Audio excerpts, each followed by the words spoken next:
Okay, so ito na nga. Breakfast ride sa BNK then ayun sa side trip ng swimming yung ating rides today. Late ako. Actually wala akong plano mag-rides. Inaantok ako. Wala kanina. Gusto ko lang matulog. Pero ito kasing tropa ko, niyaya ako mag-rides. Umuon naman ako, kaya lang hindi ako nagising sa oras. Eto, hahabol ako ngayon. Ride to ng NK Chiller. Shoutout sa NK Chillers Club, no? Matagal-tagal na rin ako din nakasama sa mga rides. Ngayon lang ulit, hahabol pa. Hindi yung NK ko ginamit ko. Etong ating ATR 160 na kasi yung tropa natin nakawawa naman, nag-iisang naka-scooter, lahat sila naka big bike. So para may kasama siya may kasama siyang maiiwan dadamayan natin. So nasa C5 pa lang ako currently, nasa BNK na sila. Abulin natin. Ito nga lang ulit yung time na makakapag-rides na ako ulit. BNK pa raw sila. Then sa side trip yata ng swimming. So nagdala na rin tayo ng extrang damit. Kaso isa lang yung nadala ko pang swimming. Okay, so palabas na ako ng area na shortcutan ko. Hindi tayo dun dumaan. So shortcut tong dinaanan ko. Dito na tayo sa part na to. Diba? Hopefully makahabol pa ako. Alas 9 9 na ng umaga. Dito pa lang tayo. Hopefully makahabol ako sa BNK. Sana nandun pa sila. Medyo mahaba-haba pa. 32 km 32 km pero 42 minutes.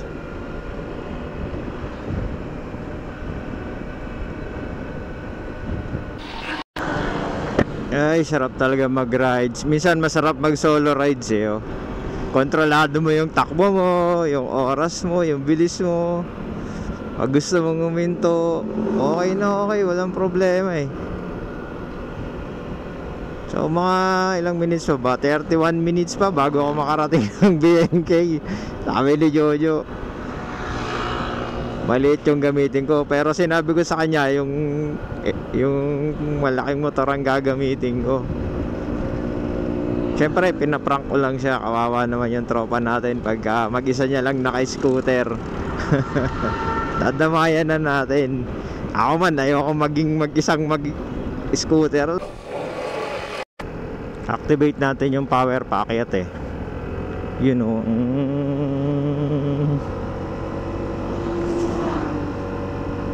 Umakyat pa rin yung speed natin no, kahit pakyat na. Yun nga lang, nawala na yung power. Oh, bumalik ulit.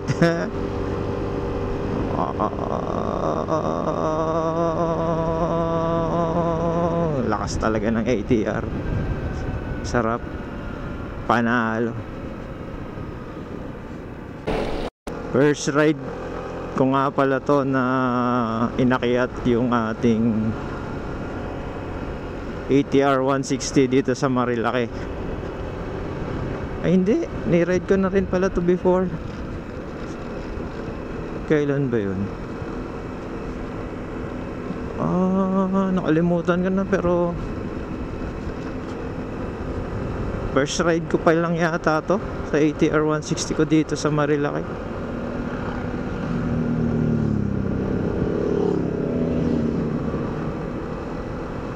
May nakasalubong tayong NK400. Isa nga lang naman yun. Kung marami-rami yun, malamang sila na yun.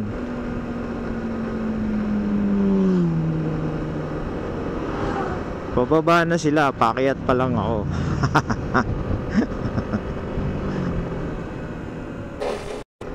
Okay, approaching the Big C. Malapit na tayo.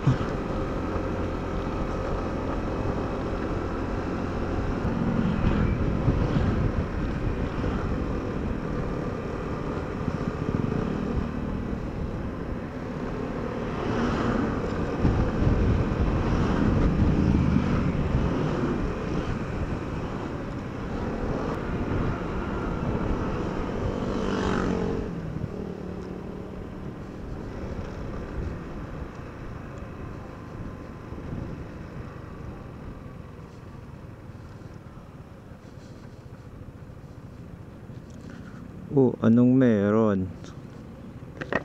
Oh, may tumagilid na truck. Kaya pala sabi nila Lailo. May tumagilid na truck pala. Kakatagilid lang siguro.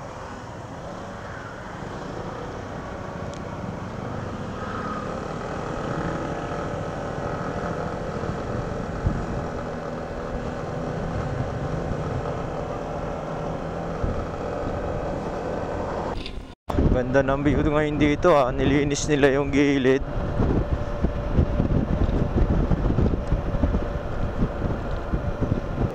Eto na, malapit na tayo sa BNK.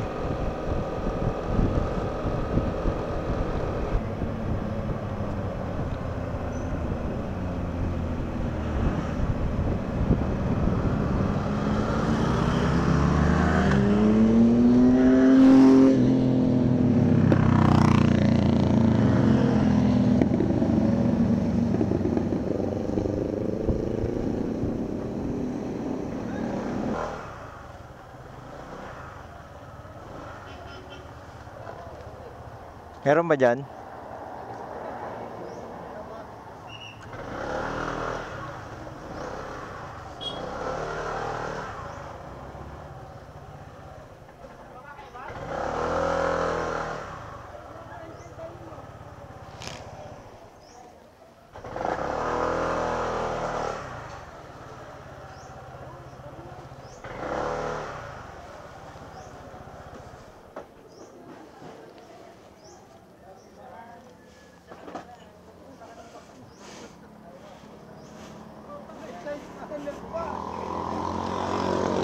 Paano yan? Pang-rides ng malayuan. Kumain na ako. Diretso na tayo dun. Nakating ko pa lang, ride out agad. Scooter gaming kami ni Jojo. Naka-Aerox. Ako naka ATR.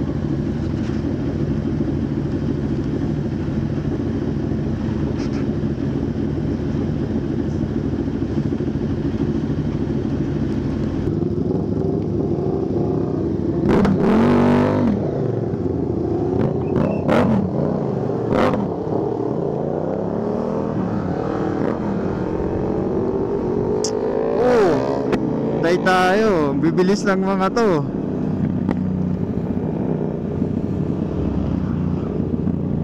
Iwan talaga kami nito ni Jojo.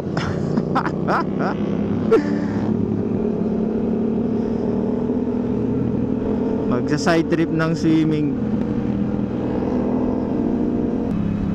Mamaya na nila tayo iwanan pag uwian na. At least uwian na. Pero pag ganito, bubuntot tayo hanggat kaya.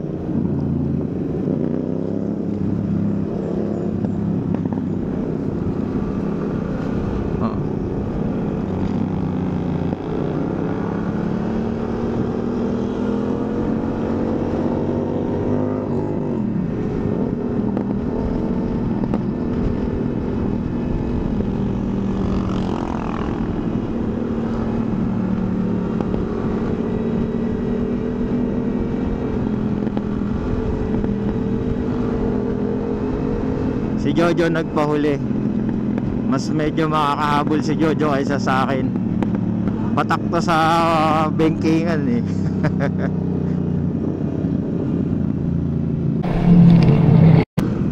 Dumikit ako dito sa dalawang nauuna para hindi tayo masyadong maiwanan.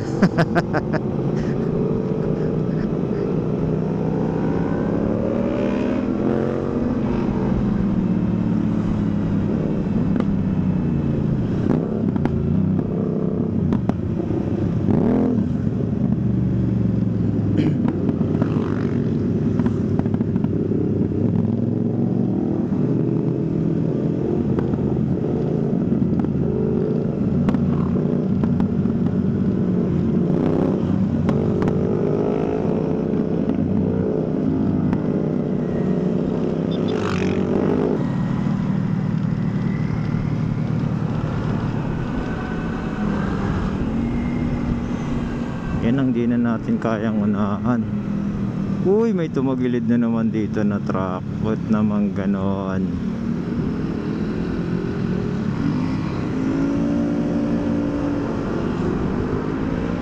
Pangalawang truck na yun na tagilid na nadaanan natin ah.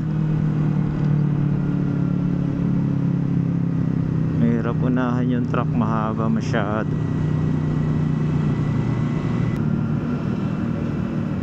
Huwag mong subukan, masisira ang buhay mo.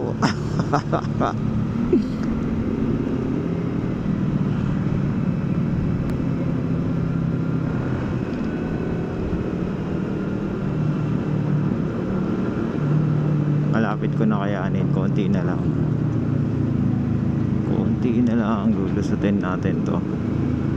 Pag dumiretso yung kalsada, ayan. Pero masyadong maigsi, hindi kaya.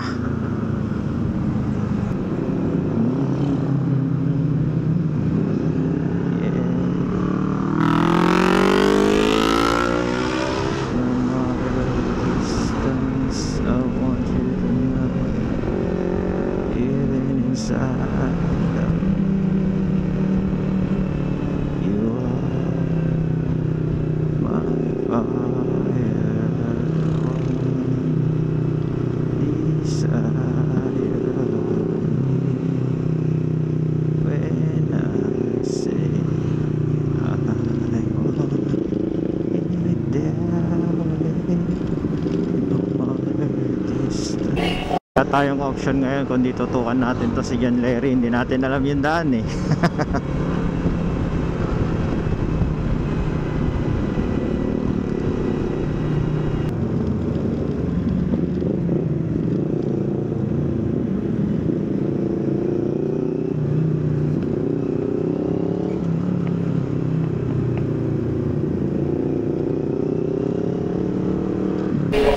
Ito na yung sinasabi ko. Pag bumakbak sila, hirapan na tayong umabol.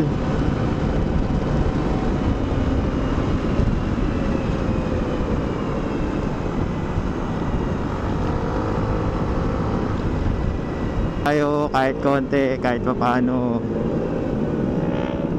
Diretso mo dyan, Larry.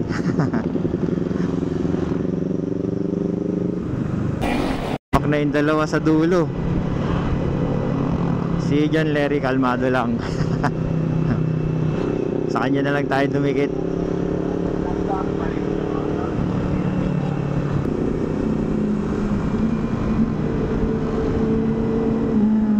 Yun o. Hindi natin kasama yun. Hindi rin natin kasama yan.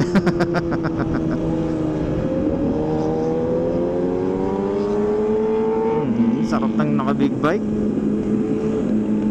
Kahit mga 600cc lang, mga ganun, panalo na eh.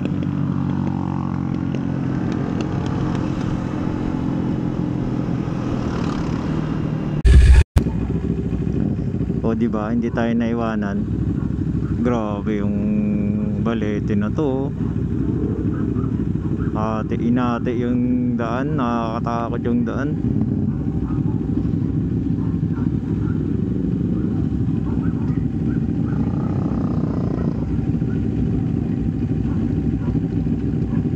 Kaya ba ng mga big bike ninyo yan?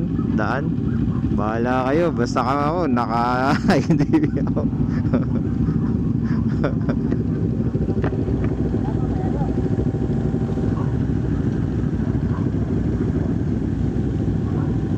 Biniverify. Hindi. Saan ba papunta? Batlag?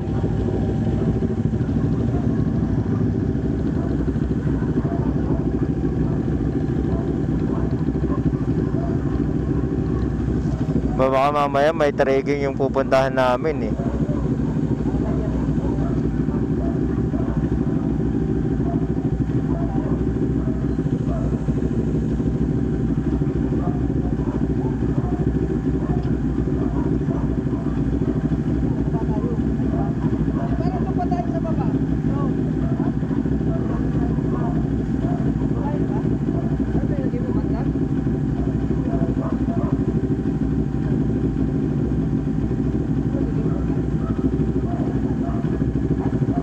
Malayo pa, hindi dito.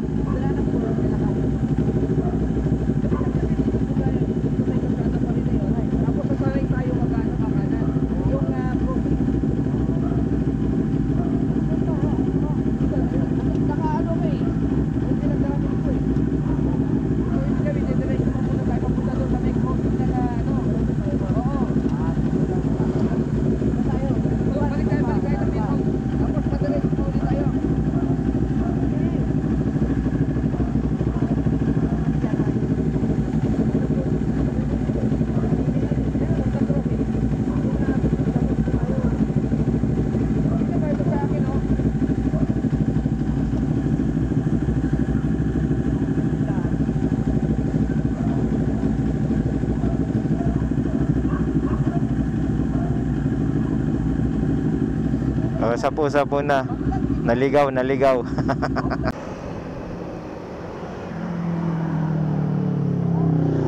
Mali eh. Dapat pababa eh.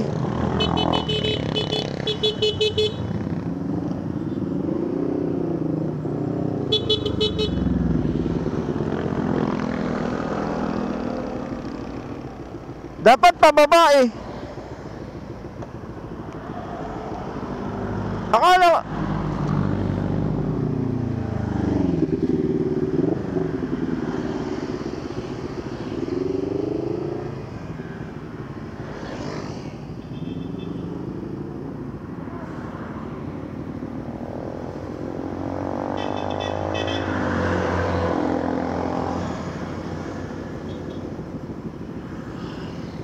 dapat pababa eh. Saan ba talaga papunta?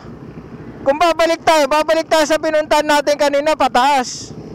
May daan ba dito? Papunta ron. Ang alam ko dito, papunta ron. Ayan oh. Ang i-waste mo, Daranak Falls. Matatabi lang yun. Pag kasi yung Batlag Falls, ang inano mo, iba yung dadaanan mo. Daranak Falls ang i-search mo. Ay kung Daranak, doon na yun. Nalampasan na natin. Dito na nga. Yun, yung may mga lumalabas kanina. Galing na rin ako doon eh. Sa Daranak eh. Daranak Falls, ano na yun, lalakarin lang yun. Lalakarin lang yun. Dinitrain lang yun ng konti. Oo, tara. Doon yun sa may lumalabas.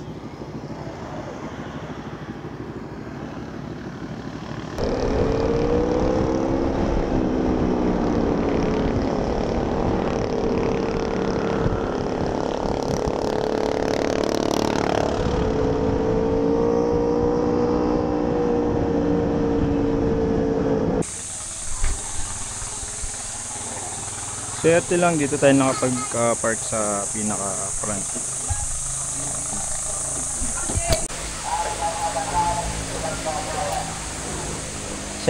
Second time kong pumunta rito sa Daranak. Papasok kami ng Daranak bago makapasok ng Batlag Falls.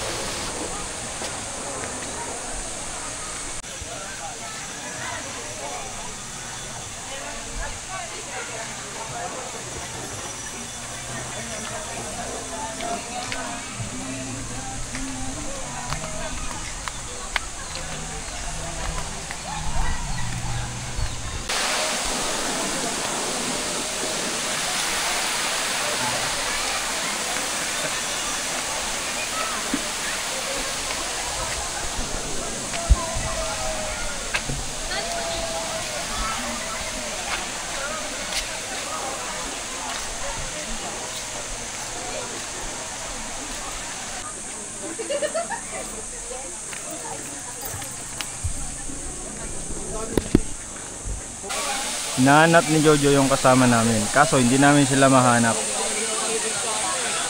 Doon kami galing kanina, umakyat kami ron, tapos bumaba rito.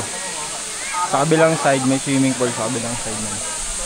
Hindi ako ayun, nakita namin yung mga tropa, nandiyo dito sila nakapesto. So yun yung isang side ng falls, ito yung kabilang side ng falls.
Nakakapagod lang umakyat dito sa kabilang side ng falls, yung pinaka-bat na tawag nilang Batlag. pataas eh. Nakakapagod. Maganda pumunta dito weekdays, kasi pag pumunta kayo ng weekends or holidays, sobrang dami ng tao.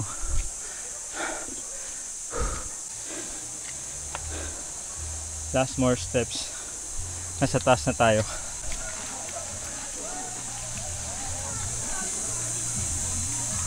Mas boss, mas.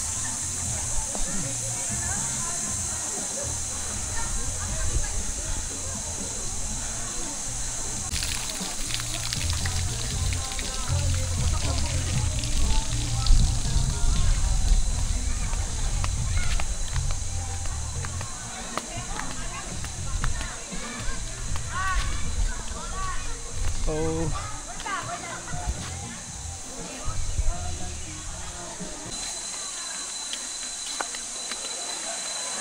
Pababa na tayo dun sa pinaka Batlag Falls.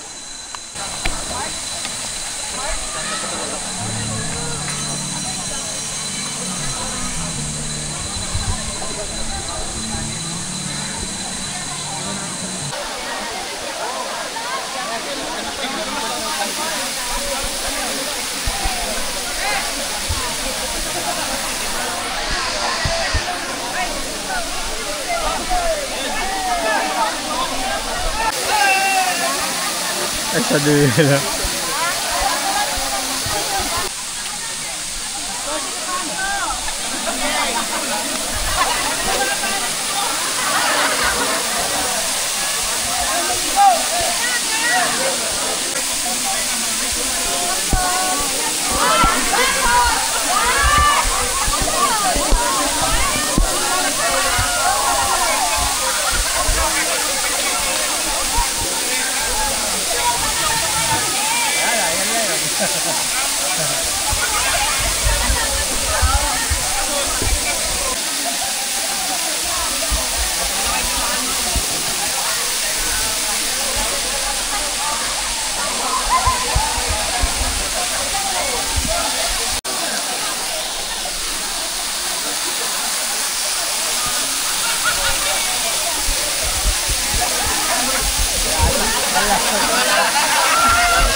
Sige, sunod do. I-activate ko lang yung isang camera, wala kasing camera sa likod. Tara.